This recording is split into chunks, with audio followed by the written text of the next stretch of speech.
அணைக்குது கடலை. நரை வந்த பிறகே புரியுது உலகை.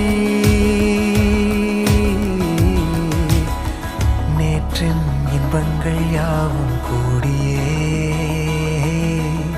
இன்றை இப்போதை அர்த்தமாக்குதே. இன்றின் இப்போதின்